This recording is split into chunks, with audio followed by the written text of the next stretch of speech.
Om Shri Sai Namaha. Let's read chapter 46. Baba's Gaya trip, story of goats. This chapter describes Shama's trip to Kashi, Prayag and Gaya and how Baba, in the form of his portrait, was there ahead of him. It also describes Baba's reminiscences of the past birth of two goats. Preliminary. Blessed, O Sai, are your feet, blessed is your remembrance, and blessed is your darshana, which frees us from the bond of karma. Though your form is invisible to us now, still, if the devotees believe in you, they get living experiences from you. By an invisible and subtle thread, you draw your devotees from far and near to your feet and embrace them like a kind of loving mother. The devotees do not know where you are, but you so skillfully pull the wires that they ultimately realize that you are at their back to help and support them. The intelligent, wise, and learned folk fall into the pit of the samsara on account of their egoism, but you save, by your power, the poor, simple, and devout persons. Inwardly and invisibly, you play all the game, but show that you are not concerned with it. You do things and pose yourself as a non-doer. Nobody ever knows your life. The best course, therefore, for us is to surrender our body, speech, and mind to your feet and always chant your name for destroying our sins. You fulfill the wishes of the devotees, and to those who are without any desire, you give bliss supreme. Chanting your sweet name is the easiest sadhan for devotees. By this sadhan, our sins, rajas and tamas qualities will vanish, the sattva qualities and righteousness will gain predominance, and along with this, discrimination, dispassion and knowledge will follow. Then we shall abide in ourself and our Guru, who are one and the same.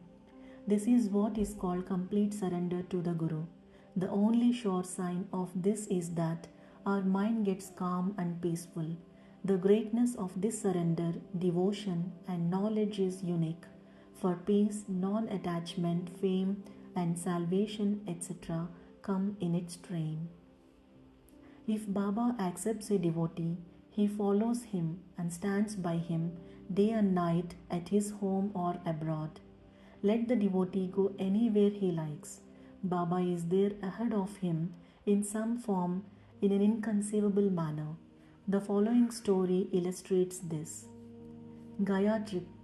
Sometime after Kaka Sahib Dikshit was introduced to Sai Baba, he decided to perform the thread ceremony, Upanayan, of his eldest son Babu at Nagpur. At about the same time, Nana Sahib Chandorkar decided to perform the marriage ceremony of his eldest son at Gwalior. Both Dikshit and Chandorkar came to Shirdi and lovingly invited Baba for these functions. Baba asked them to take Shama as his representative. When he was pressed to come in person, Baba told them to take Shama with them and that after doing Banaras and Prayag, he would be ahead of Shama. Now mark these words, for they show Baba's all-pervasiveness. Taking the permission of Baba, Shama decided to go to Nagpur and Gwalior for these functions and ceremonies and thence to Kashi, Prayag and Gaya. Appa Kote made up his mind to accompany him. They both went first to Nagpur for the thread ceremony. Kaka Sahib Dikshit gave Shama 200 rupees for expenses. Then they went to Gwalior for the marriage ceremony. Then Nana Sahib Chandorkar gave Shama 100 rupees and his Vyahi Mr. Jathir gave him also 100 rupees. Then Shama went to Kashi and then to Ayodhya, where he was well received in Jathir's beautiful temple of Lakshmi Narayan at Kashi, Varanasi or Benares, and in the Rama Mandir at Ayodhya by Jathir's manager. Shama and Kote stayed there for 21 days in Ayodhya and 2 months in Kashi. Then they left for Gaya. In the train, they felt a little uneasy on hearing that plague was prevailing in Gaya. At night, they alighted at Gaya station and stayed in the Dharmashala. In the morning, the Gayawala, the priest who arranges and provides for the lodging and boarding of the pilgrims, came there, and 8 pilgrims have already started. You better make haste. Shama casually asked him whether there was plague in Gaya, and he said that Gayawala, come without any fear or anxiety and see yourself. Then they went with him and stayed in his house, which was a big and commodious vada. Shama was pleased with the accommodation provided for him, but what pleased him most was the beautiful big portrait of Baba fixed in the central and front portion of the building. Seeing this portrait, Shama was overwhelmed with emotion. He remembered Baba's words as, after doing Kashi and Prayag, he would be ahead of Shama, and burst into tears. His hair stood on end, his throat was choked, and he began to sob. The Gayawala thought that he was afraid of plague prevailing there and therefore was crying. But Shama inquired of him whence he got Baba's portrait there.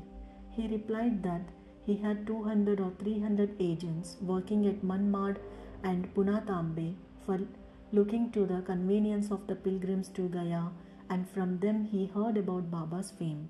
Then about 12 years ago he went to Shirdi and took Baba's darshana. There he wanted Baba's portrait hung in Shama's house, and with Baba's permission Shama gave it to him. This was the same portrait. Shama then remembered this former incident.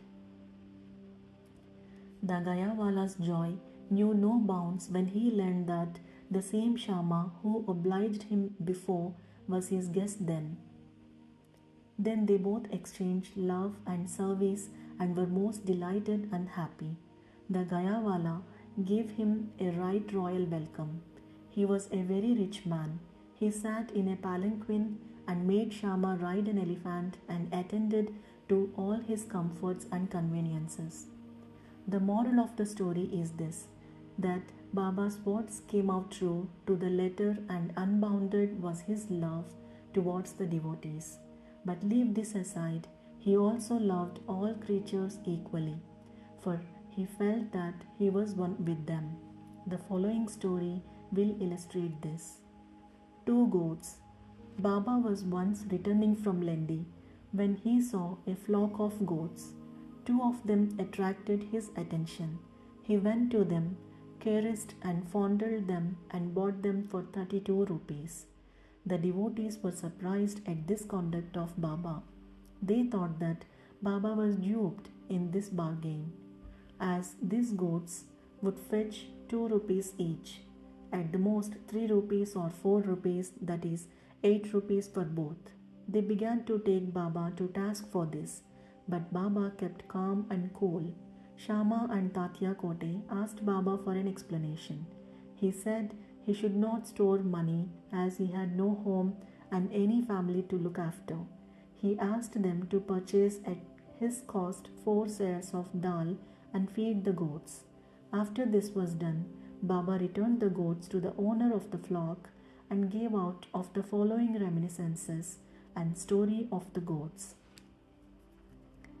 Shama and Tatya, you think that I have been deceived in this bargain. No, listen to their story. In their former birth, they were human beings and had the good fortune to be my companions and sit by my side. They were uterine brothers, loving each other at first, but later on they became enemies. The elder brother was an idle fellow, while the younger one was an active chap and earned a lot of money. The former became greedy and jealous and wanted to kill his brothers and take away his money. They forgot their fraternal relations and began to quarrel with each other. The elder brother resorted to many devices to kill his younger brother, but all of his attempts failed. Thus, they became deadly enemies, and finally, on one occasion, the elder gave a deadly blow with a big stick on the latter's head, while the latter struck the farmer with an axe,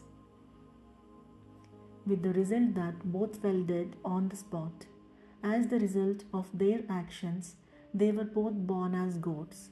As they passed by me, I at once recognized them. I remembered their past history. Taking pity on them, I wanted to feed them and give them rest and comfort, and for this reason I spent all the money for which you reprove me. As you did not like my bargain, I sent them back to their shepherd. Such was Sai's love for the goats. Bow to Shri Sai, peace be to all. Om Namo Shri Sai Nadhaya Namaha. Shanti, Shanti, Shanti.